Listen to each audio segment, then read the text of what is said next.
Nimesema leo sijakuja katika mambo ya amani, tutakuwa na utaratibu wa kutengeneza amani, na mimi nitaunga mkono wale wote wanahusika, magovernors, wabunge, makasisi na maafisa wa serikali, na tutatoa pesa kuhakikisha wamekuwa na nafasi bora ya kusuluhisha hiyo jambo. Lakini nimekuja hapa leo kusema ya kwamba serikali ya Kenya haitakubali mambo ya tofauti za kimipaka itumiwe kama kisingizio cha kuleta maafa, za kuchoma mali ya watu na kuumiza watoto, akina mama na wazee wasio na hatia. Ukichoma nyumba ya mtu, hiyo shamba ulikuwa unafikiri ameiba shamba yako, haijakuwa yako. Title deed bado haijabadilika kwa sababu umemuua. Ukichoma nyumba ya mtu ambaye unafikiri amechukua shamba yako, ni nyumba umechoma na mali umeharibu, haujapata haki. Kwa hivyo tutatumia njia zote za kisheria za kusuluhisha shida zetu na kuleta amani na kuhakikisha hakuna mtu ameumizwa na mwingine, kuna haki na usawa. Lakini mambo ya uhalifu lazima ikome mara moja. Nimeelezwa ya kwamba mmezoea mambo ya security, mambo ya usalama. Mawaziri wengi wa usalama hapo awali wamekuwa kutoka hii jamii yenu ya Wamasai, so mmezoeana na mambo ya usalama. Na mimi najua pia Wamasai ni watu wakakamavu, na ninaona vile mnanisikiza, na niko na habari kuna watu labda wachache ama wengi ambao wako hapa kwa hii mkutano, na kwa sababu wamezoea mijadala na mikutano kama hii, wamepanga waziri akirudi Nairobi waendelee na ile biashara ambayo wanajua, ambayo ni ya kuua watu na kuchoma manyumba na kuharibu mali. Mjaribu. Wale wanapanga, endeni mpange mwanze.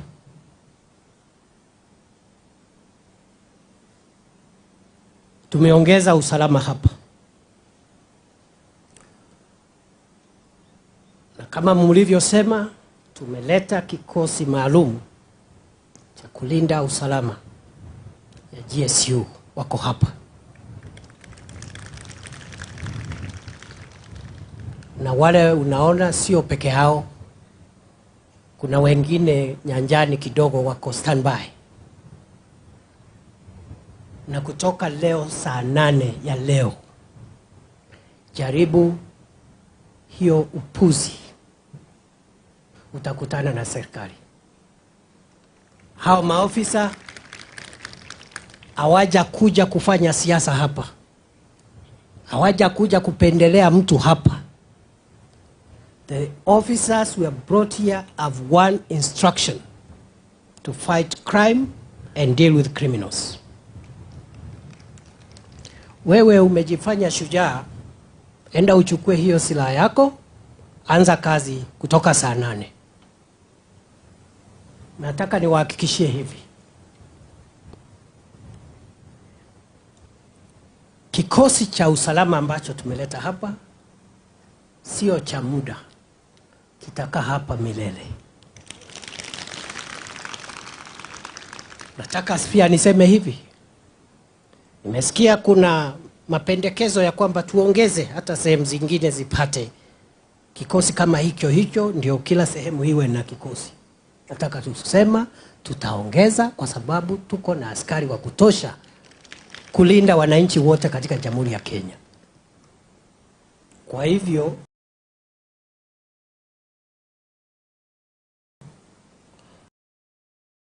wale wamezoea mambo kama haya, muendelee na are going to meet with you whenever you try what you have been trying.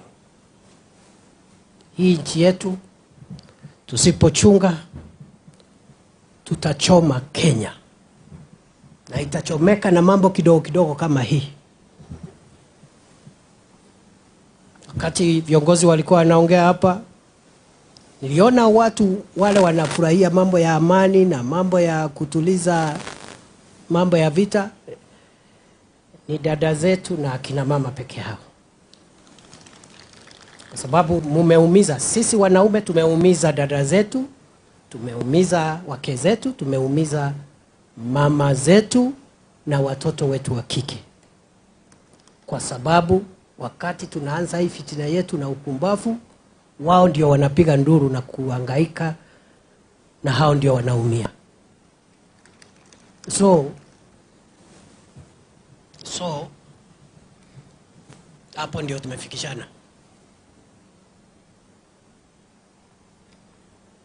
Ule yako na silaha ambaye anataka na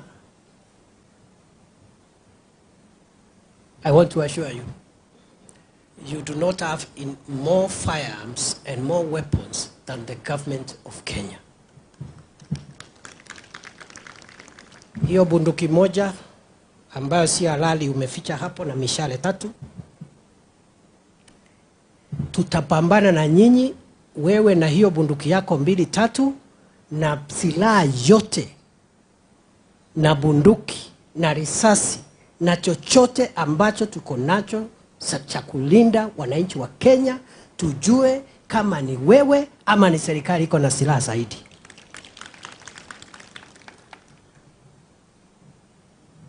Nakubaliana na ndugu yangu Governor Tunyai, nakubaliana na ndugu yangu waziri wa zamani Mheshimiwa Sunkuli, nakubaliana na dadangu Rebecca, nakubaliana na viongozi wote hapa na PS ya kwamba tuweke silaha chini ili tuzungumzie amani. Nakubaliana. Lakini hata msipoweka silaha chini, tutaendelea na mambo ya amani. Ya pili, niko na tofauti kidogo na hao viongozi wote ambao wameongea, kwa sababu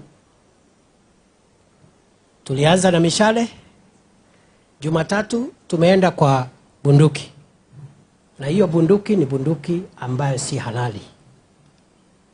Kwa hivyo ile tofauti niko nayo ni kwamba yes, tuweke silaha chini, lakini vile vile rudisheni silaha haramu kwa serikali. Msiporudisha tutachukua. There is no problem. Msiporudisha tutakuja kuchukua.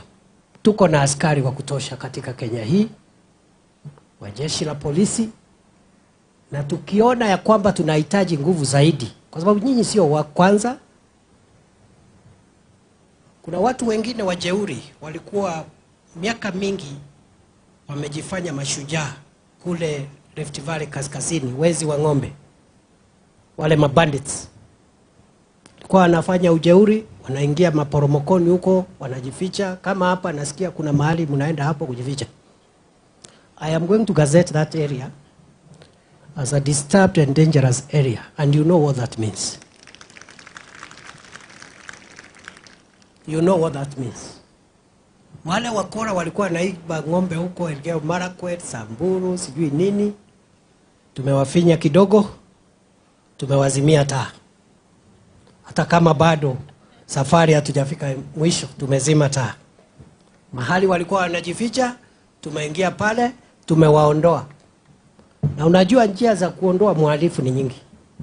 Italingana na kama ni mhalifu angetaka kujisalimisha, ama ni mhalifu anataka kupigana na silaha ati ajaribu kupigana na afisa wetu wa usalama. So you choose. So tutawaondoa pale mnajificha kwa njia zozote. Mkitaka kutoka kwa amani, wakora wakipoka na kujisalimisha, asante. Lakini pia mkikataa, tutadeal na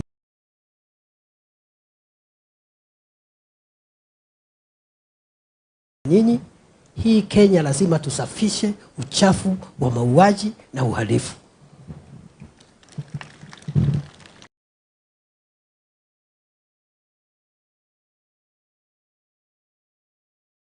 Vile viongozi wamesema, kama ni adui kutoka nchi jirani kama Al-Shabaab, tunapigana na hao vile wasiumize watu wetu, that's okay. Lakini watu wamoja, lugha moja, ni familia.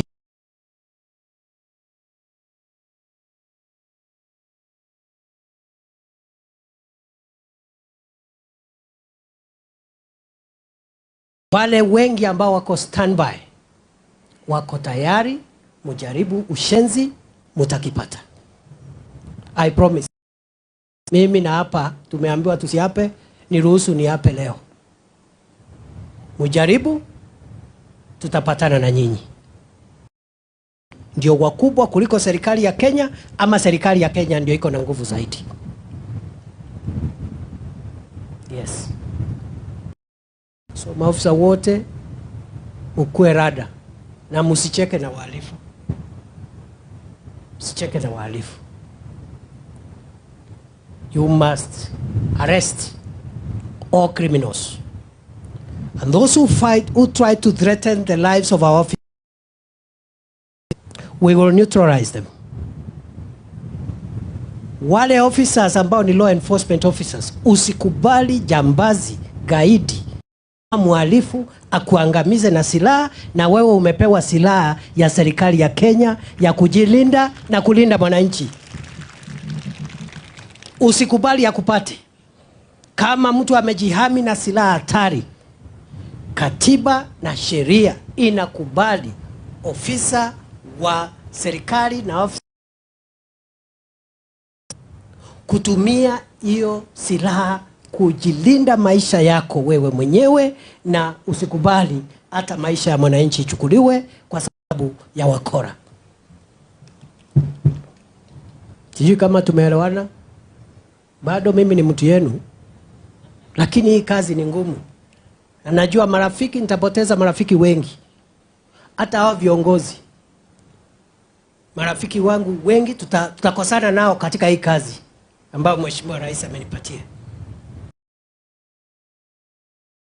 Viongozi, na kazi yako ni kuchochea mwananchi kuumiza mwananchi mwingine ndio upate kura. Lazima hiyo tabia ikome leo. Wale ambao wanachochea wananchi kuumizana, kwa sababu wakati wanaumizana wewe hauko pale, mke wako hayuko pale, mtoto wako hayuko pale, unaacha maskini kuuana. Wale wote ambao wanachochea uhalifu nitawakamata, na niko na information.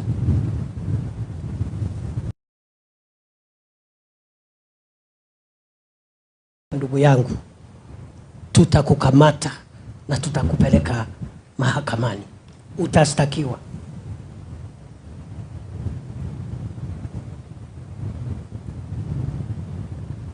Wazee, viongozi wa jamii, hule anachochea raia, tutawakamata pia, tutawashtaki. Maofisa wa serikali, ukiwa ofisa wa serikali, uwe assistant chief ama ofisa wowote wa utawala, uwe afisa wa mashamba, uwe afisa wa survey. Jambo la kwanza, officers wote wa serikali mjiondoe katika maneno ya siasa. Sisi hatufanyi siasa, kazi yetu ni kulinda usalama wa hao wananchi. Jambo la pili, hata kama unaongea lugha ya ndugu yako huyo, ama mmezaliwa boma moja, kama wewe ni afisa wa serikali, kuumiza wale wengine, tafuta kazi ingine ya kufanya.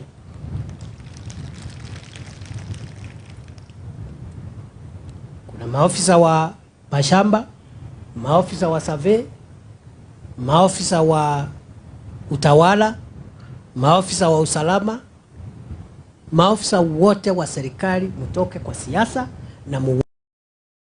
na wale wote ambao tumepata habari ya kwamba wanaegemea pande moja kuumiza pande nyingine, watakula kalamu.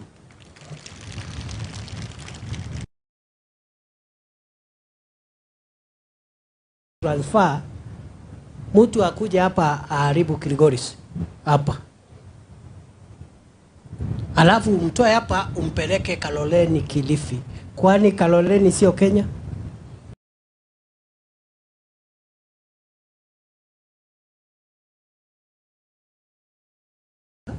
Who have messed their work is transferring a problem. Ukitoa ofisa hapa umpeleke Wajia ama umpeleke Kakamega,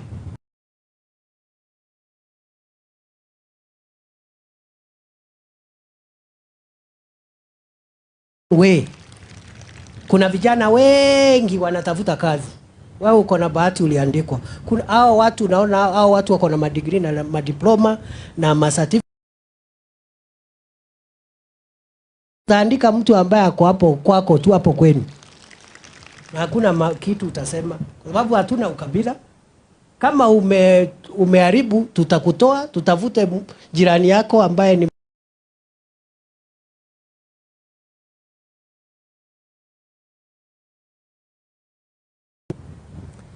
mambo ya amani, mtasikizana.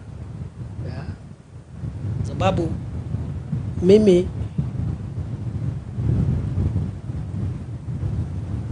sina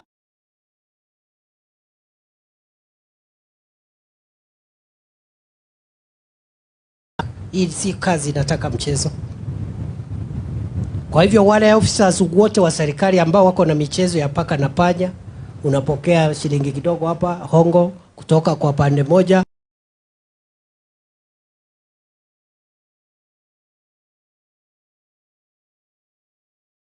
Na wewe, na unajua nikiongea hivyo niko na information. Mimi sio mtu ya kuzubaa, niko na taarifa. I know what is happening.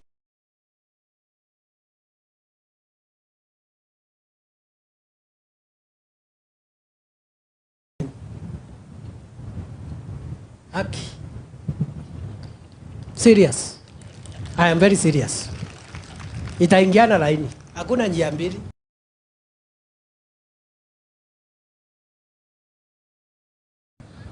Wanakaa, they are harassed kwa sababu ya tamaa na ujeuri hapa ya watu wawili watatu. Wewe ndiye mwanaume Kenya hii? Ati wewe ni naanza kupiga kule juu, wewe ni ndio nani? Kama tunapambana na magaidi wale wa terrorists wakali, who are you? Hiyo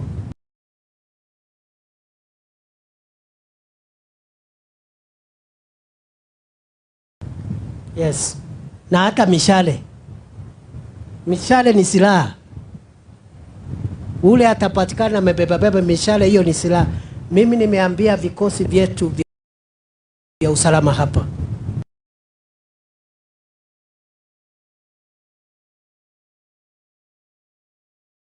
akishika wale ambao ni wanaume wazee, ni hii ya Kimasai, hii imeruhusiwa hii. Everything else, mawe, mishale, hiyo ni silaha na hakuna tofauti.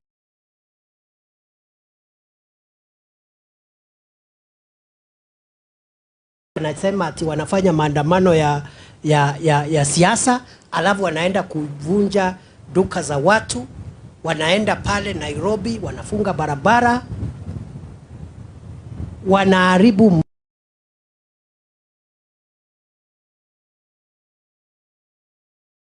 wananchi, wanachoma vitambulisho vya wananchi ambao wanangojea kukuja kuchukua vitambulisho vyao. Unachoma, huyo mwananchi hana hatia, hajui mambo ya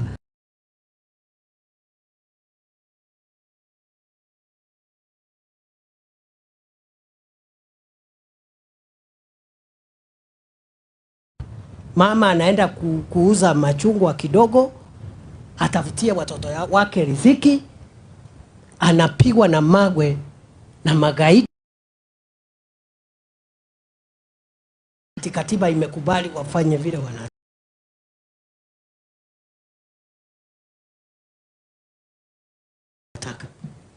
Katiba ya Kenya, na hakuna mtu anajua katiba kutuliko. So what is tuambie, your rights end where my rights start. Haki zako zinaishia mahali haki zangu zinaanzia.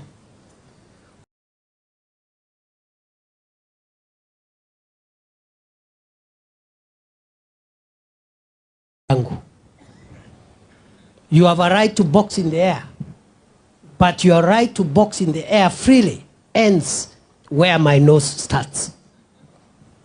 Tutaki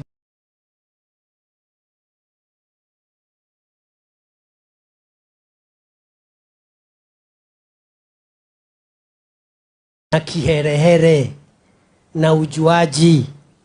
Hiyo Jumatano ambao watu wamesema wa Ijumaa wamesema watatoka waende wakaribu mali tena, wajaribu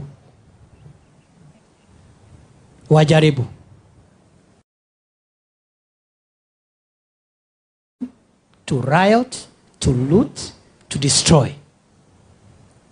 Kitaka kufanya mkutano, enda kiwanja kama hii, ongea mambo yako ya siasa.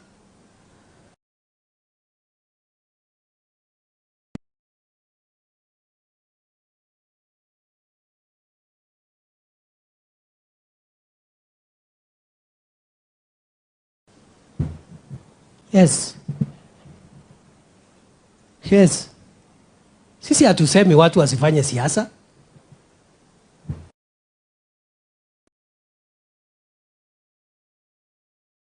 Walisema wanafanya siasa saa 11 asubuhi, hata mkutano jaanza. Wamama wameanza kuporwa, wa vijana wameanza kudungwa visu. Wameingia maduka ya watu, unaingia butchery, unachukua nyama, unakula. Sasa ukikula nyama ya mtu ambaye ni hustler, anatafutia watoto wake, amechinja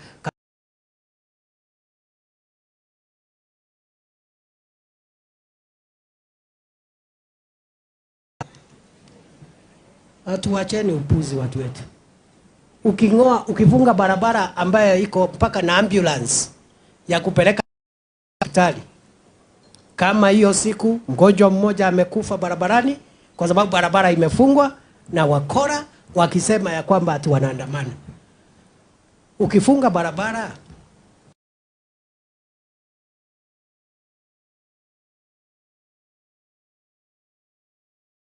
hapo ndio tumefikishana kama Kenya. Na sasa pande moja ni Kenya ambaye ni ya Wakenya wapenda amani na watu wanatii sheria.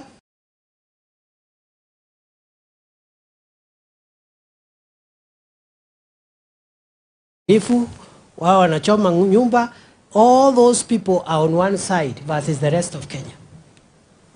Ile kona tumeweka Al-Shabaab na wale terrorists wanaua watu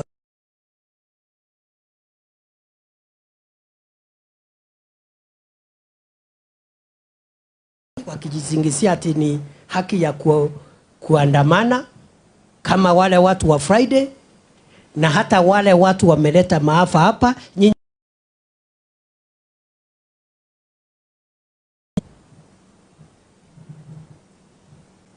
So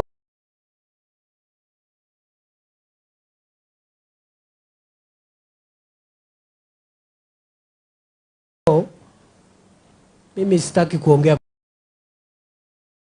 kuongea kuzidi hapa.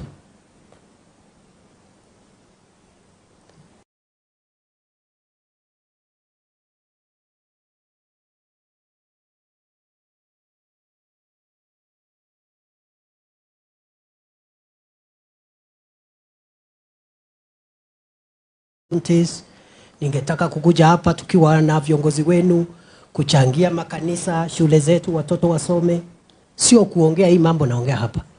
Lakini kwa sababu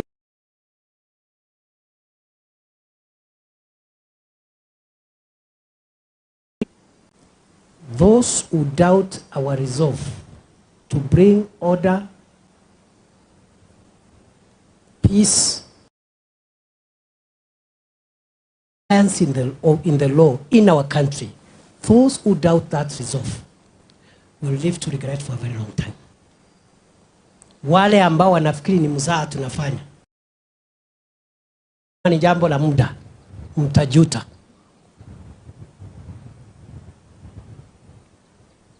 So wale magaidi ambao wako na mishale, sijui wako na bunduki, ati wanatisha ati tukienda sijui watafanya ni sawa.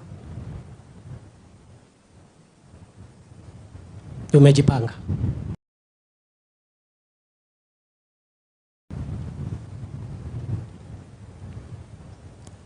Na maofisa wetu tuache mchezo.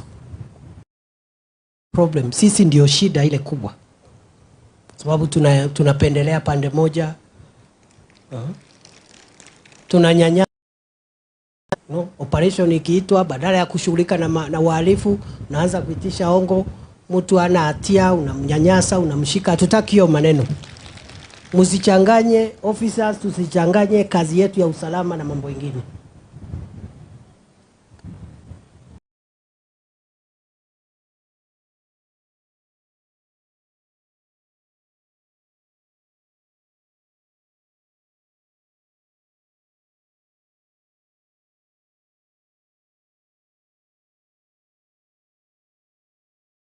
Unajua ndugu zangu, mimi nimekuwa kwa siasa kwa muda.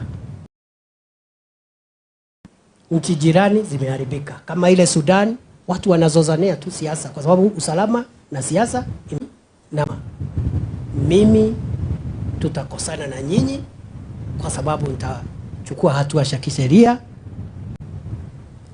Kama ni siku nyingine tutabadilisha urafiki wetu urudi mahali ulikuwa. Kwa hayo mengi na washukuru. Mrudi nyumbani, muendelee na kazi zenu. Akina mama, mkiona shida mpige ile nduru yenu, kwa sababu nyinyi ndio mnatuokoa. Hao wengine nyinyi muamue vile mnataka. Nyinyi ni watu wazima wa Masai, nyinyi ni mashujaa, ni watu, ni jamii ambaye mko strong, muamue vile mnataka. Kama mnataka kuwa katika chini ya sheria na katiba ya Kenya, ama mko na nchi yenu, muendelee kufanya mambo yenu kiholela. Mkitaka amani, tuko tayari. Mkitaka vita, tuko na silaha ya kutosha, tuko na askari wa kutosha. Na hata ikishindikana, tukiona polisi hawatoshi wa Kenya hii, tutaita Kenya Defense Forces wakuja wasaidiane na sisi. Hakuna makofi. So mimi nataka nisimamie hapo na waombea Mungu mubaki salama. Asanteni sana, Mungu awabariki. Thank you very much.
Ama namna gani? Si nyinyi ndio mliamuka mapema mkapiga kura? Mkanipigia na Rigiji na huyu Jane na hawa wengine wote. Ati sasa wanataka kutuletea kisirani, na mimi nataka nimwambie huyo bwana, pengine kama utafanya maandamano utafanya kwako. Na kama kuna mahali utachoma, utachoma kwako. Hakuna mahali utachoma tena Kenya hii. Kwenda uchome kwako, kwenda ufanye ile unataka kufanya kwako. Lakini hapana kwa Wakenya wengine. Sijui kama tunaelewana. Yes, hapana. Hiyo imetosha. Hiyo imetosha. Ama namna gani? Wacha niwakaribisha hawa viongozi wengine tu watu salimie. Sinianze na mrembo wenu jameni, anaitwa Jane Kihara. Panda hapo Jane.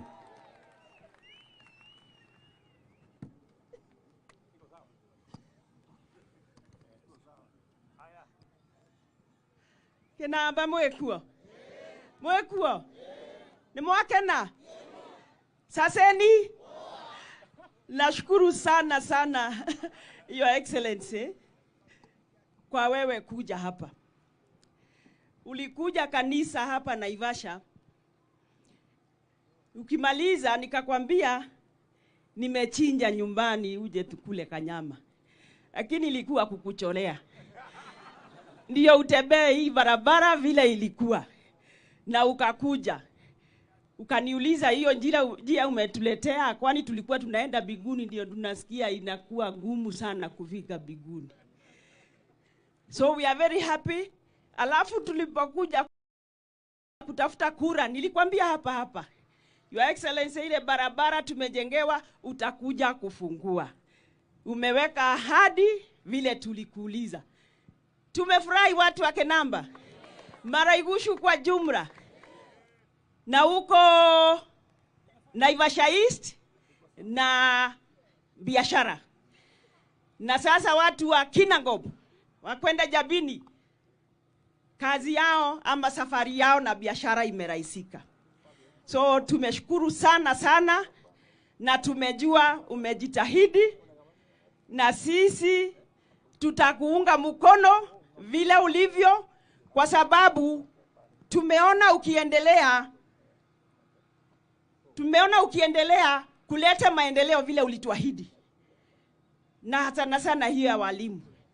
Your Excellency, hii barabara ni ya muhimu sana. Ni ya muhimu sana, sana sana. Kwa sababu hata ukifungua sasa kule Central Kenya, mimi nikienda kusalimia watu wa Nyeri nitakuwa nakata tu hapa. Kwa sababu ya kazi uliyosema. Mimi nataka tu niongee hivi. Mambo ya Raila Odinga. Your Excellency, vijana wa Naivasha jana walifanya peaceful demonstration ya kusema hawataki maandamano. Si tulifanya hivyo? Sisi tulisema hatutaki maandamano. Na ujue mimi nilikuwa Nairobi 1982. Raila akijaribu kupindua serikali. Vijana walikufa. Juzi ametuambia hii weekend ni ya kuomboleza wale walikufa. Ni kama ni kufurahia vijana walikufa. Ujue ukitokea ukutane na maafa, ukufe, Raila hana haja na wewe, hajui itazikwa wapi. Tafadhali kijana, usijitokeze kwa maandamano. Those who died, zaidi ya 10, they didn't have to die. So Raila, you cannot tell us you are mourning those who died as if kifo ni celebration. Their parents. I am talking as a leader, as a mother. Mimi sitaki wewe kijana ujitokeze kwa maandamano ndio upigwe risasi ama uanguke ukufe, kisha Raila atuambie ya kwamba hatukuta kitu tutafanya. Sasa ni kuomboleza tu. Hii weekend ni ya kuomboleza, ni kwa kuomboleza. As if ni kufurahia. So please, let us keep peace. Hiyo sisi tulisema tangu ile farakano ilikuwa zamani, tukasema we will not repeat. Naivasha will not be a black spot again. Sisi tulisema hivyo. Your Excellency, Hii barabara imetufurahisha.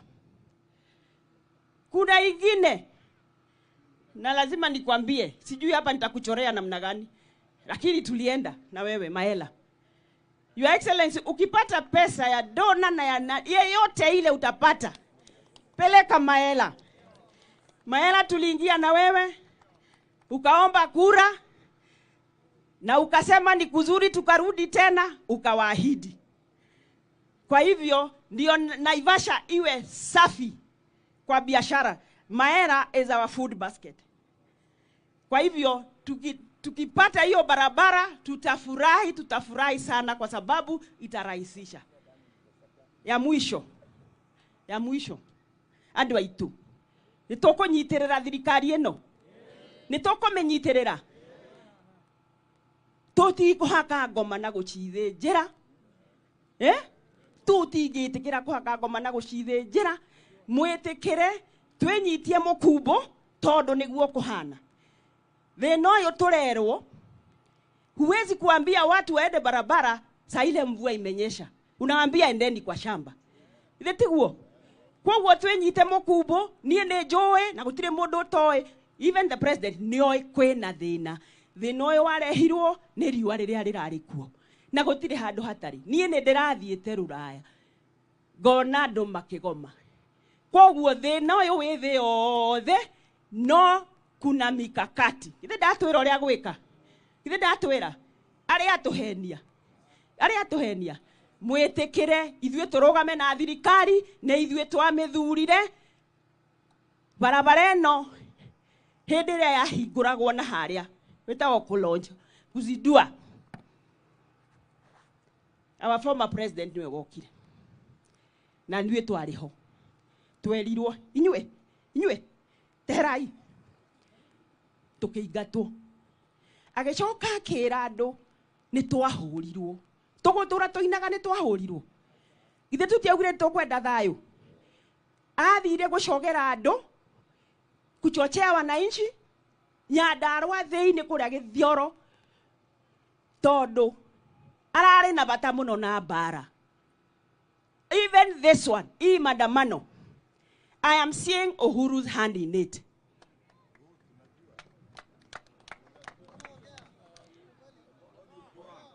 Hii mambo ya kupigania chama na ni rais tulikuchagua na ukamaliza mihula yako miwili ugacoka ugatwira we, you told us even when we have elected a president unatuambia wewe president wako ni Raila. Surely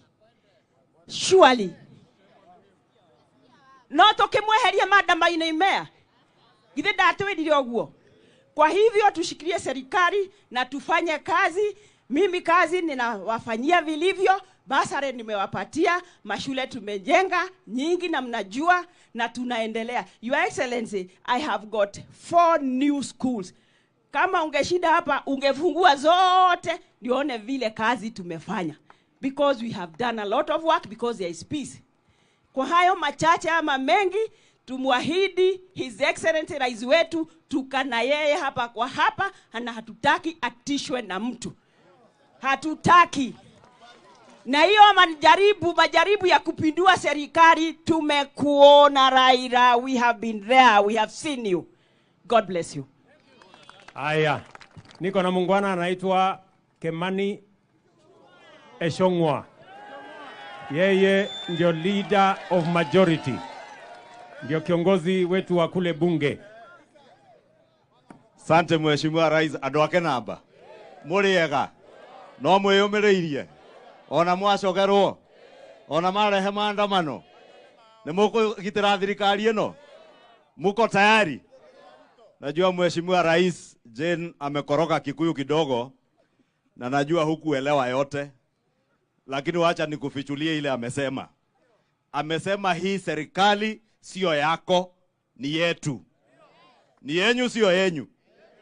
Ati hawa watu wa Kinamba na Naivasha ndio walikupigia kura tuunde serikali pamoja. Na si ni ukweli? Ni yanyu kanti yanyu eno. Muko tayari kuilinda? Na Mheshimiwa Rais umetuambia vizuri ya kuwa tulikuwa na mpango thabiti wa kurudisha uchumi wetu, na huo mpango bado upo. Chakula vile umesema imezalishwa na subsidized fertilizer. Miezi michache ijayo tutavuna mahindi, bei ya chakula ianze kurudi chini. Miezi miwili rais ilipita, ngunia ya viazi ilikuwa pesa mingi, imeanza kushuka. Green peas, mimi bibi yangu alinituma nikanunua karatasi moja ile ya nusu kilo 130. Juzi nimenunua the same 40 shillings. Sababu Mungu alitujalia mpaka mvua ikanyesha. Ile mpango rais unatuambia ya county aggregation centers za value addition, hiyo mpango ya industrial parks yenye umesema serikali imeweka pesa, hawa wenzetu wanajua huo mpango wetu thabiti ambao tuliuzia Wakenya wakaununua na wakatupigia kura, utaweza kuwa na mazao hivi karibuni. Na ndio wameona sababu tuliwashinda kwa akili ya mpango wa kazi, tuliwashinda kwa kura. Sasa wameona ile kitu rahisi wanaweza fanya ni kujifanya ni maandamano, lakini ni mapinduzi ya serikali wanapanga. Na mimi nataka niseme ukweli vile ulivyo. Niseme nisiseme? Juge? Juge? Mimi nataka niwaambie, mnakumbuka 1982 August tarehe 1 ndio Raila Odinga na wengine walijaribu kupindua serikali ya Nyayo. Hiyo mipango ndio Raila Odinga na Uhuru Kenyatta wamepanga safari hii. Watumie maandamano ati kwa anniversary ya August mosi watapindua serikali ya William Ruto. Tunawatangazia kutoka Kinamba, hii serikali sio ya William Ruto, hii serikali ni yetu sisi wa Kenya na tutailinda. Rais, nataka nikuambie, usitishwe. Usitishwe na Raila. Usitishwe na Uhuru Kenyatta. Uhuru Kenyatta alikuwa Commander-in-Chief of the Defense Forces of Kenya when we fell him in the elections of 2022. Na tukamwangusha kwa kura, kwa kutumia maarifa na akili, wakikunywa pombe na kuvuta bangi kwa maofisi ya serikali. Ukweli si ukweli? Si tuliwangoa kama wako walevi? Kama tulikungoa ukiwa State House, ufikirie safari hii ati utatumia muungiki kupindua serikali. Uhuru Kenyatta, please, lala tena uote safari ingine. Aote asiote. Aote asiote. Muko tayari Uhuru Kenyatta na Raila watu wawili watusumbue? Ati familia mbili waje hapa Kinamba, wachome biashara za watu, wafanye vijana watu wauawe na mafamilia zao, biashara zao zinaendelea. Mutakubali? Na mimi nataka kukubaliana na wewe rais, kama wanataka kuchoma biashara ya mtu, Uhuru Kenyatta na familia yenu muko na biashara zenyu, enda ukachome zenyu. Wewe Raila Odinga uko na biashara yako ya mitungi ya gas, enda ukachome hiyo. Wachana na biashara ya wananchi wa kawaida. Mahasla wafanye kazi yao na nyinyi mfanye siasa yenu, mkuwe tayari kupambana na huyu mungwana ikifika 2027. Na mimi naona wakimalizana na William Ruto tutakuwa hapo. Tutakuwa hapo. Na hawatatuweza. Wanaweza kutuweza kweli? Nyinyi mko tayari tulinde hii serikali? Your Excellency, for avoidance of doubt, I want to tell you the people of Kenya elected you and elected the Kenya Kwanza government in August of last year. And this government belongs to the people of Kenya. Those that you defeated in last year's elections must honor and value our democracy. And you cannot use protests, demonstrations, picketing that are enshrined in our constitution to topple or stage a coup in the Republic of Kenya. We shall not allow you. The people of Kenya are ready to defend their democracy and to defend our country and our government against those who want to use anarchy to stage a coup in this country. We hear they have planned on the anniversary of the 1982 coup to use the demonstrations that they are now telling us they will stage for 3 days in a week to prepare for the mother of all coups. I want to tell our former president, we respected you as the president when you were commander-in-chief. Nobody dared in your 10 years in office to stage a coup against the will of the people of Kenya who elected you. Respect the people of Kenya if you do not respect William Ruto. This government does not belong to William Ruto. It belongs to the people of Kenya. And we will stop you, Uhuru Kenyatta and Raila Odinga.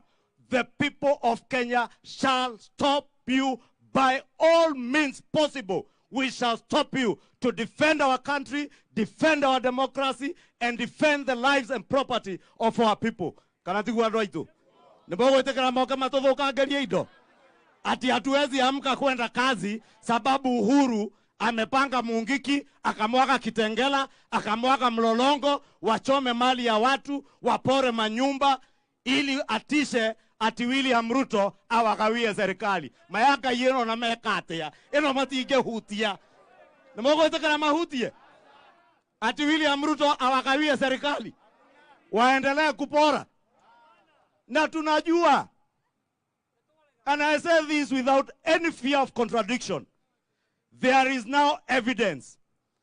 The money looted under the Uhuru Kenyatta handshake regime is the money being used to mobilize the young people to destroy this country. And I want to ask the international community, especially ICC, Uhuru Kenyatta got away with murder and crimes against humanity on the back of the people of Mount Kenya region.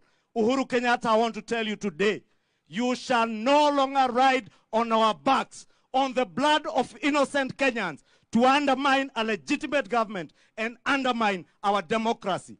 Ukubali tulikushinda kwa uchaguzi. Ukubali tulishinda puppet yako.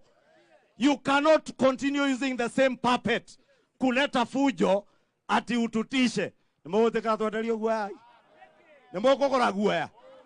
Andũ aitũ nĩmũkũgitĩra bũrũri wanyu. Mwĩ tayari kũũgitĩra? Mutalinda nchi yetu? Muko tayari? Ati mtu anatoka hapa Nyandarua amevaa sufuria kwa kichwa ati aleta maandamano Naivasha. Mukimwona mtamfanya nini? Nĩmũkũ mumagaria? Nĩmũkũ mumagaria? Acoke kũu aumĩte na thaburia ciake. Musikubali mtu avae sufuria ati akuje kuchochea vita Naivasha. Kama anataka kuvaa sufuria kupiga magari ya watu kwa barabara, asimame kwa gate ya nyumba ya bibi yake, apige gari yake na ya bibi yake. Kama anataka kuchoma nyumba, achome yake na bibi yake. Si ndio? Hata huyo Raila Odinga akitaka kuchoma biashara ingine, aende hapo industrial area achome yake. Akitaka kupiga magari, na rais huyu mtu anatumia magari ya serikali, hiyo magari ichukua. Ichukuliwe isichukuliwe? Ichukuliwe isichukuliwe? Rais tafadhali chukua hiyo magari. Akitaka gari ipigwe mawe, ipigwe yake. Si ndio? Hata zile Uhuru Kenyatta amechukua magari yote State House akaenda nayo. Mimi naona hata hizo zichukuliwe jameni. Sio hiyo kana sitikoyo. Ni modo athokia ciake na mukana ciana ciake. Kana tigu andu aitu. Nimwetekera tugitira thirikari ino. Nimũkũmĩgitĩra. Nimũkũgiria andũ gũthũkia indo citũ. Nimũkũgitĩra bũrũri witũ. Gũtirĩ wakĩrĩ ũtũire kana tiguo. Na gũtirĩ mwana, gũtirĩ twĩna ciana mĩgongo. Jeci yako kumena ciana mĩgongo. Ati mũreherwo imondo cia kuma na ciũke ihinge bara haha. Mtu akija kufunga barabara afunge drive ya kuingia kwake. Lakini sio hii. Si ndio? na Uhuru Kenyatta alikuwa hapa, si alikuwa hapa akianzisha hii barabara, akajaribu kuwachochea kwa misingi ya ukabila, na tulimwambia Kenya imebadilika, usikuje hapa kuchochea watu Naivasha ati venye utawagawa kwa misingi ya ukabila. Nyinyi mkamuonea 18, yeye na mtu yake ya mkono ya handshake, mkawapeleka nyumbani. Wakae nyumbani ama wagawiwe serikali? Wagawiwe. Wangapi wanasema wakae nyumbani? Asanteni, Mungu awabariki. Aya, wacha hii barabara inaenda mpaka Kithioro. Si mnajua hivyo? Na Kithioro ni huko Kinangop. Mbunge wa Kinangop yuko hapa, Bwana Kwenya. Asante sana rais. Watu wa Kithioro hamjambo. Geithia yugo mwathani agocwo. Asante rais wetu Your Excellency William Samoei Ruto. Napenda kuchukua nafasi hii kwanza nilete shukrani tele kwa sababu ya barabara hii ambayo imefungua uchukuzi kati ya Kinangop na hapa Naivasha na kuendelea mpaka Murang'a kupitia Jabini. Hapa 80% Your Excellency ya watu ambao unaona hapa, wengi wao wametoka kwetu Kinangop kwa sababu kuna baridi, wanakuja kutulia hapa kwa sababu kuna joto. Wanafanyia biashara hapa. Naweza waita hata kwa majina wengi wao. Nashukuru Mungu kwa sababu rais, Mungu kwa neema yake alikupatia nafasi kuongoza taifa hili la Kenya, and you are a people person. We are missing such a president ambaye atakuja kuona miradi ambayo inaendelea, ambayo inafanywa na serikali yake. Kwanza pokea shukrani zetu sisi wana wa Nyandarua na wana Naivasha, pokea shukrani zile. Jambo la pili, mambo mengi sana yamesemwa hapa kuhusu uraisi wako na uongozi wako. Inahitajika ijulikane ya kwamba you are here by the grace of God, na Mungu mwenyewe aliamua utakuwa rais kwa kipindi cha miaka 10 ijayo, na itakuwa hivyo na hakutabadilika. Jambo la pili, wale watu ambao wanania ingine ya kujaribu kupitia njia ya maandamano ili waone ya kwamba wameangusha serikali yako, tunataka kuambia tukiwa hapa Kinamba ya kwamba hiyo ni wishful thinking na haitafanyika. Sisi wana wa Kinangop, kwa sababu tunauza maziwa yetu hapa chini na kwingine, miaka iliyopita miaka 10 Your Excellency, tuliteseka na huyo ambaye anatoa pesa yake sasa kufund maandamano. Maziwa tulikuwa tunauza shilingi 19. Tangu uingie uongozini kule kwetu Kinangop, watu wanatafuta ng'ombe kwa sababu maziwa imepata bei. We are selling milk at 50 shillings, 45 shillings, something that had not happened before. Ukweli si kweli jameni? That being the case, Your Excellency, huyu ambaye ana fund maandamano because we are calling him by his name, Uhuru Kenyatta, kubali ya kwamba rais ni William Samoei, na itakuwa hivyo. Huyu Raila Odinga amejaribu sana kushikilia, lakini unajua pia Raila ni conman. Yeye ni mtu ambaye anafanya biashara na siasa. Sasa pesa kuna mahali natoka, amekwama hapo. Wakati hiyo mfereji itazimwa, mimi najua tu atatulia rais, usiwe na shida. Lakini Uhuru Kenyatta, tunakuambia unaotesa siku ya leo ni wana wa masikini, na ujue Mungu halali. Utatesa hawa wa masikini ambao unafikiria unawatesa, lakini ujue pia wewe you are not immortal. Na lazima tuseme ukweli kwa sababu tulinyamazishwa sana. It is our time now to be truthful, na tuambie ambao wanatesa taifa hili la Kenya ukweli. La mwisho, Your Excellency, hawa ambao wanavaa sufuria kwa kichwa sisi tunawakana. Unajua ni watu wamezoea tabia mbaya, Your Excellency. Hawafanyi kazi, wamezoea kuvaa vitu zingine kwa kichwa, ni vile tu wamebadilisha kidogo. Sasa wanavaa sufuria. Your Excellency, hawa watu wanasemekana ni Wanyandarua. Lakini sisi watu wa Nyandarua, watu halisi, tuko mashambani, tunakaribia kuvuna na tunaendelea kuvuna. Kwa hivyo tusiharibiwe jina na wachache ambao wamepoteza networks. Ni kweli jameni? Ithwe andu a Nyandarua twe muguda ni kurima turarima irio ithe to cirage ikuruka. Tunachokihitaji ni barabara, ni maji, ni maendeleo katika sehemu hii yetu. Kwa hivyo Your Excellency, rest assured, of our unequivocal support kwa yale yote ambayo unataka kutekeleza katika eneo hili letu. Na nikimalizia, kwa sababu naona watu wa Kinangop wamejaa hapa, Your Excellency. Hii barabara mahali imefika pale kwa kona kwa Kimemia, kuna barabara inaenda Munyaka. And it is only 10 kilometers, Your Excellency. Ndio shikane na ile ya kutoka Jabini kwenda Engineer. Tunaomba mahali utapata pesa hapo mbele, Your Excellency, ukumbuke yao ka stretching kadogo kaingie hiyo lami, na tutashukuru sana. Ama vipi jameni? Si Mungu awabariki sana, asante sana Your Excellency. Haya, nitapanga hiyo bwana Kwenya, na pia ile ya Maela. Ile ya Maela Mama Jane alisema, tulikubaliana na tulienda mpaka Maela kweli. Na tulikubaliana hiyo barabara tutakamilisha hizi tumeanzisha, alafu tutaenda hiyo ya Maela. Si namna hiyo? Haya, niko hapa na mungwana anaitwa Kanini Kega. Si mnajua yeye ndio Secretary General wa chama yetu ile ya zamani. Gaire mwega na hete ciothe andu ake na bangeithia iuguo uguo niguo mumagira. He, Your Excellency, unajua mimi sikupatia kura mimi. Wacha niseme ukweli. Akia Ngai manga ini ndia thurire muthuri uyu. Nie ndatwarithitie mutheo ngena kuria kiambata kirima ngagura nginya kiratu no kuharuruka kuria twaharurukire kuma iguru nginya ona nikigwa. Niseme Your Excellency, mimi sikukupatia kura, na ni vizuri watu kusema ukweli. Mimi nilikuwa nasukuma yule mzee wa kitendawili, hata nikanunua kiatu kupandisha mzee kwa mlima. Mayanga ilikuwa gumu, tukaanguka, na asiyekubali kushindwa sio mshindani. And I want to tell the former Prime Minister, asiyekubali kushindwa sio mshindani. Mimi nilishindwa kule Kieni, na nilishindwa kwa sababu ya yeye, wakiwa na Mheshimiwa Uhuru Muigai Kenyatta, my friend.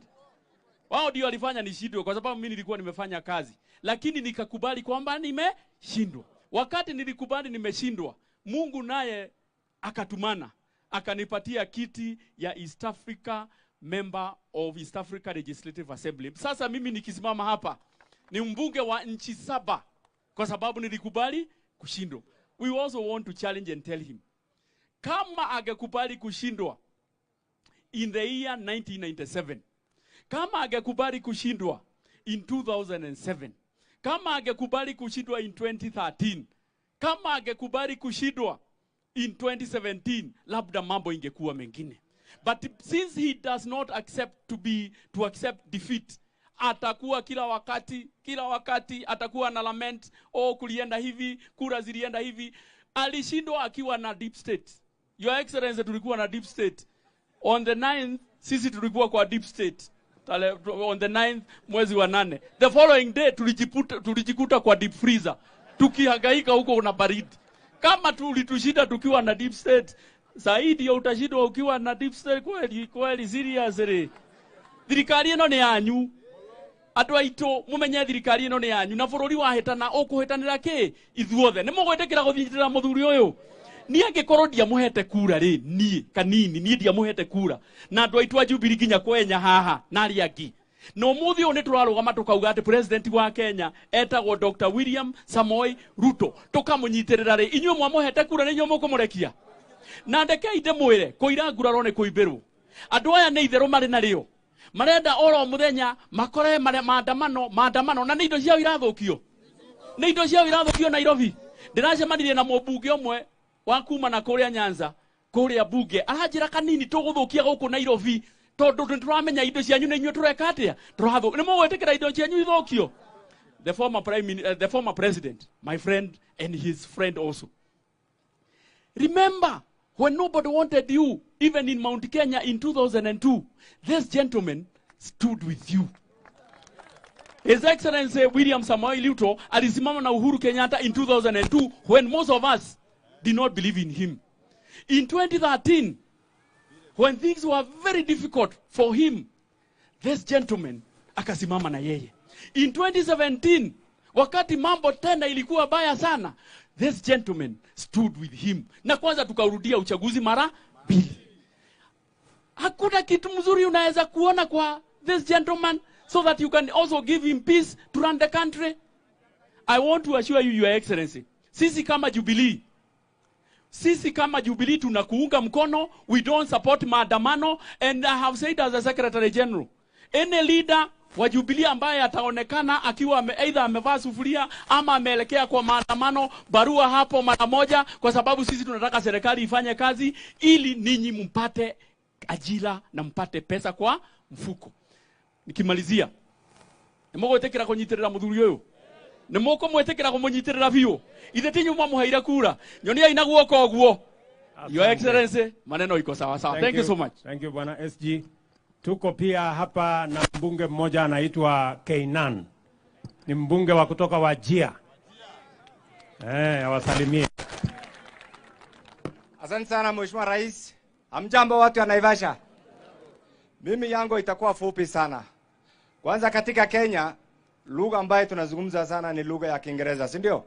Ile inafuata ni nani gani? Na ya tatu? Sasa jameni, mlipigia kura nani? Mlipigia kura nani? Mlipigia kura nani? Sio ni matunda yenu. Sasa niko na swali lingine. Nani mkubwa binadamu na Mungu? Mungu ameamua na akasema rais wa 5 ya nchi yetu atakuwa nani? Sasa jameni, tunaweza kupingana na Mungu? Sasa niambie ile maandamano inafanyika. Mimi na Kanine Kega ni wa chama cha Jubilee. Lakini ni swali moja. Mheshimiwa Rais, moja nitasema kwako na moja wananchi wa Kenya. Najua nchi yetu pale tulitoka tangu 1960. Kila serikali ya Mheshimiwa Remo Kenyatta, serikali ya Mzee Remo Moi, serikali ya Remo Mzee Kibaki, serikali ya rafiki yangu Uhuru Kenyatta na serikali yako sasa. Kila serikali iliwekwa uoga. Nataka nikwambie nikuombe, ili nchi yetu ipate maendeleo na tuende mbele, ili tusiwe ni nchi ya kuomba pesa ya kufanya maendeleo. Ile ratiba ya kiuchumi ambayo mweka saa hizi, juzi katika bunge siku ya Jumatatu nilikutana na rafiki yangu ambaye ni mtu ya maandamano. Nikamuuliza, rafiki kuja, hii maandamano kwa nini mnafuatilia? Akaniambia, tukikubalia huyu rais afanye atimize ile mambo anafanya, in 2 years hata chakula itakuwa free. In 2 years tutafata ile barabara ya Malaysia, Indonesia, zile nchi ambayo imeendelea. Kwa hivyo hiyo ni njia kukuweka uoga, usikubali, uko kwa the right track, endelea kudhibitisha na kufanya kazi ile mpango ambayo umefanya. Hiyo ni kwako, kwa sababu ile mambo wanafanya saa hizi, Mzee Kenyatta alikaa na uoga, hakufanya vile ingetakana, kwa sababu 1968 sisi tulipatia loan South Korea. South Korea leo iko wapi? 1968 Lee Kuan ya Singapore, wakati alikata kuacha Malaysia, alikuwa na wasiwasi ya kulipa mishahara. Leo Singapore iko wapi? Si ile nchi kubwa kabisa. Imefanywa na washujaa ambao wamefanya decision. I want to ask you, usirudi nyuma. You have made that decision. You have the support of the Kenyan people. God is watching na Mungu ako na wewe. That is for you. Nyinyi pia, hii ni sema mtunda yenu, si mmefanya investment. Sasa jameni, inawezekana mtu aoe leo, kwanza atafute msichana, aoe leo, azae leo, atembee leo. Inawezekana. I want to ask you to be patient with your government, kwa sababu najua ultimately, na hiyo kitu ndio kitu ile inawasumbua. Ultimately matunda ile maendeleo itafanywa after some few months, after a year, ni kitu ambayo itawafurahisha wa Kenya. Ya misho, juzi sisi tulibua mbuzi. Mheshimiwa Rais, kuna gari ya biashara ambayo ilitoa mbuzi kutoka kwangu, ilishukishwa hapa kwa barabara. Na tunajua ule mtu alishukua mbuzi yenu. Si jameni, si ni nchi ya kila mtu afanye biashara vile anataka. Na wacha niambie siri moja. Hapo zamani za kale, si mnajua sisi tuna jirani. Jirani yetu ni nani? Si ni Somalia. Si mnajua ile shida wako nayo? Watu walicheza. Tusicheze, tuko na amani. Tukae kwa amani. Ya misho, Mheshimiwa Rais, wakati maandamano ilianza kwa nchi 3. And this is for you and those who are also in government. Ilianza South Africa, ilianza Tunisia, na ilianza Senegal. Je, Mheshimiwa Rais, kwa nini maandamano imeisha na ili kodonetiwa siku moja iliisha kwa hizo nchi? Kwa nini inaendelea katika Kenya? Kwa nini inaendelea katika Kenya? Hiyo pia ni kitu ambaye lazima sisi tujulishe. sisi tutakuunga mkono. Ukiona mtu mmoja ambaye anabeba sufuria kwa kichwa akisema yeye ni mwanachama ya Jubilee, unajua binadamu wako wengi sana, si ndio? Iko aina tofauti. Mjue hiyo sio yetu. Mjue hiyo sio yetu, hatuwakilishi kabisa, ni peke yake. Sisi 34 members of parliament na wale wengine wote, we are behind your government. We know you are standing for the rights of Kenyans. We know what you are doing right now, and we happy and we feel that in few years time the fruits of what you are doing right now is going to benefit the people of Kenya. And I want to ask you kwa kumalizia, tafadhalini musikule uongo. Ile kitu inaendeshwa ni uongo. Hiyo uongo haitafanya kazi. Ile uongo inazungushwa inamaanisha ya kuweka nyinyi uhasama ili mpoteze fahama, ili Wakenya wapigane. Hiyo hatutaki. Tunataka tukae kwa amani, tulime, tupate chakula iwe rahisi na nchi yetu ipate maendeleo. Wengapi wanataka tuendelee mbele? Asante. Wengapi tunataka tuendelee mbele? Asanteni sana. Mungu awasaidie. Haya, niko na wangwana deputy governors wawili hapa. Niko na deputy governor wa Nakuru, 1 minute, deputy governor wa Nyandarua yuko area. Haya, wana represent governors wao. Mheshimiwa Rais, viongozi wote ambao wamekuja kuandamana na wewe na wakaaji wa sehemu hii, hamjambo. Hamjambo tena. Yangu ni kukukaribisha mheshimiwa, kwa sababu kwa niaba ya gavana wetu Susan Kihika alituma niletee wewe salamu na watu wa sehemu hii na wageni ambao wamekuja sehemu hii. Na mheshimiwa, nilikuwa nataka tu niseme, wakati nilipokuwa kijana mdogo nilikuwa nasikia, sikuwa anaelewa Kiswahili sana, lakini nilikuwa nasikia tu Raila amesema ameibiwa kura. Na nikiwa kijana mdogo sana, na nikafikiri ni jina la mtu. Raila ameibiwa kura, nilifikiri ni jina la mtu. Na tangu wakati huo, baada ya kujua kumbe hiyo ni Kiswahili, sasa nikajiuliza, tangu nilipozaliwa mpaka wakati huu anasema kura ameibiwa, yeye ni mzuri kweli? Yeye mzuri kweli? Si hata yeye angetafuta mbinu ya kufanya hivyo. Sasa kama mtu anawekwa kuwa rais ya Kenya mwenye anaibiwa kila wakati, hiyo sio mtu. Si hata vitu vyetu itaibiwa. Na wacha nikueleze tena, mwenye alizaliwa wakati alipokuwa akitaka kuwa rais wa nchi hii, wakati huo, saa hii ni president. Pigia makofi. Pongezi rais. Kwa sababu nilifikiri jina lake ni Raila ameibiwa kura. Na sina mengi, mnakaribishwa rais. Asanteni sana. Asante sana. Deputy Governor wetu wa Nyandarua. Asante sana rais wa Kenya. Siku ya leo tuna furaha kubwa sana sababu umekuja hapa tena. Wewe umekuwa rafiki ya Nyandarua, mara mingi umekuwa Nyandarua, umezidua miradi kule, na leo hii umekuja kuizidua kirasmi barabara hii. Tumekuwa sana, hii ni doto kwa watu wa Nyandarua. Imekuwa ya ukweli. Manake C67 tumekuwa tukiota serikali zote hii barabara ijengwe, na leo hii ni kwamba umeizidua inatumika kabisa. Sasa hii barabara ikifika kule Njambine inaenda mpaka kule Murang'a, na itaifungua rais uchumi wa Nyandarua kabisa. Manake watu haa kama vile kiongozi MP amesema, wengi wao ni watu wa Nyandarua, tumeshirikiana, ni watu tunapendana. Chakula kingi kinatoka Nyandarua kinakuja hapa, ikiwe ni mboga, viazi na kadhalika. Na ninakushukuru rais, mambo hii ya industrial park umeleta pale Nyandarua, sisi tumefaulu kuwa kwamba tutapata moja pale. Ndio hiyo itakuwa suluhisho ya bei ya bidhaa zote kule Nyandarua, iwe ni viazi, iwe ni mboga. Manake rais, tukikupa pale tukiwa watoto, kulikuwa na kampuni moja ilikuwa na Pan African Foods hapa na Naivasha, lakini basi wakati likwisha chakula zetu hazikuwa na bahali ya kupeleka. Kwa hivyo ni asante sana, lakini ni mwisho tu niseme kwa wale watu wa opposition, ninakuomba rais, manake tulikupatia urais wa serikali hii, usikubali tena kukuwe na umwagikaji wa damu katika Kenya hii, na sisi zote tumekataa. Ya mwisho ni kusema, kama nyinyi mnapenda wana Kenya kabisa, mjue kwamba kama mnapenda wa Kenya, I want to ask you and I want to remember the late Saitoti. There comes a time that this nation is bigger than all of us, isn't it? Sinina mnayo ndugu zangu. Kwa hivyo jaribuni jambo lingine, lakini msikubali watoto wa Kenya wawe wanakufa kiholela kiholela. Rais, tunakupenda na ukae ngumu. Asante sana. Haya, MCA wetu wa hapa, MCA sema dakika moja.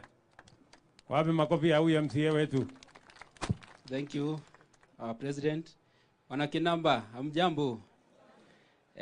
Mimi kwanza ni kumshukuru sana kwa kutupea na hii nafasi na hii serikali ya Kenya Kwanza kumuongoza na kumtumikia kama viongozi wenyu. Lakini bwana rais, tunasema ni asanti kwa kutufungulia hii barabara, imetuweka pesa mifukoni. Na ya pili, kuna barabara umeambiwa na mheshimiwa Kwenya uifikishe pale kwa Kimemia. Tunaomba ifike pale Kirima ndio iweze kufungua Nyandarua na Nakuru. Mheshimiwa Rais, tunakuomba. Mimi ni mwenyekiti wa agriculture ama wa kilimo hapa Nakuru County. Na tunasema ni asanti, ulitupea bolea na tumelima viazi mingi huku na vitunguu. So tungeomba bwana rais, tunanyanyaswa sana na hawa brokers. So tungeomba utupee kiwanda moja hapa ya kukausha viazi, ndio hawa brokers ama tuweze yani kuweka mazao yetu iweze kukua na kuweza kukua na pesa. Bwana rais, ya mwisho yenye nakuomba, hii tauni yote yenye unaiona hii, Naivasha yote imehamia huku. Umeambiwa Nyandarua imehamia huku. Lakini hata dispensary hatuna kwa hiki namba. So ningekuomba bwana rais, kwa mfuko yako tupe health center hapa ama hospitali ama level 3 hapa, na tutashukuru sana. Thank you bwana rais. Asante sana. Nilikuwa Naivasha juzi.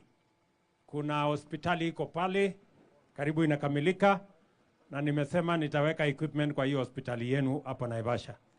Na vile umesema wewe mheshimiwa, tafuteni shamba hapa ya hiyo dispensary. Iko. Haya, nitawatumia shilingi milioni 5 ya hiyo kuanzisha. Wewe panga wapi nani, wewe deputy governor? Masikia? Mtafute pesa kidogo kwa county, milioni 5 mimi natoa, muongeze ndio hao watu wakuwe na hospitali mahali ya kujipanga.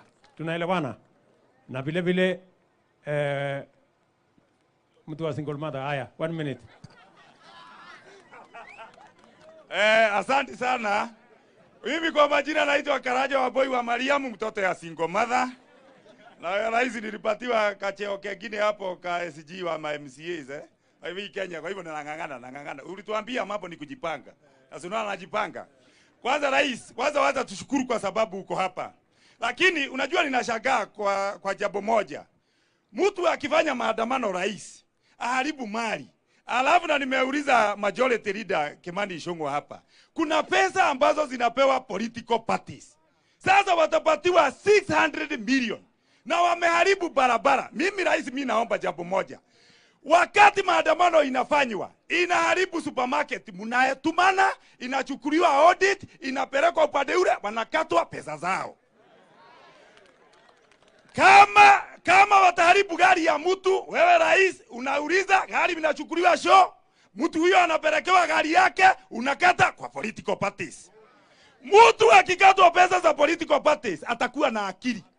Kwa hivyo hiyo rais, mimi naomba tu hiyo, fanya hiyo. Namba 2 rais, unajua rais, sisi tuko na shida moja hapa Naivasha, nao wagona wanajua. Si unaona wote wana smile, lakini meno yetu ni ya brown. So, wakati tunaambiwa tuende pale tukachukuliwe jeshi ama polisi, tunakimbia tunakuwa namba moja. Tunafanya mambo, lakini wakati inafika tunaambiwa fungua mdomo, tunafungua. Tukiambiwa angalia meno ni brown, unaambiwa enda nyumba. Sasa rais, kwa sababu unajua kuwa na meno brown si ugonjwa. So, rais, unajua hapa kuko na askari wengi, lakini sijaona askari anatisha mtu kwa meno, ni buduki. Na watu rais wako na nguvu. Kwa hivyo mimi rais nauliza, hii Naivasha East yangu hapa, by the way, sina hata polisi ama jeshi moja. Sasa wakati unafanya affirmative action, unipatie jeshi 20 na unipatie polisi 20, alafu kwangu wakati watu wanafunza watakuwa na hiyo. Mwisho rais, unajua hapa Naivasha kulikuwa na kiwanda inaitwa Panafood. Mheshimiwa Jane anajua Panafood. Sasa hiyo Panafood hapa watu wote walikuwa wanategemea hiyo. Sasa mimi wakati hiyo ilisabaratika, mimi nikaambia gavana yangu na ninamshukuru amenipatia milioni 10. Na ninaanza pale Naivasha pale inaitwa Munyu. Hivyo sasa hiyo kiwanda nimeng'ang'ana, tunataka kujenga kama hii. Ukiona inafaa, kwa sababu mimi nitakuwa tunakausha boga, tunapelekea Somali. Kabla hao watu wajaza maandamano na wapatia sukuma wiki wananyamaza. Si sasa rais unipatia kitu kidogo niongeze hiyo iishe na maandamano ifanye nini?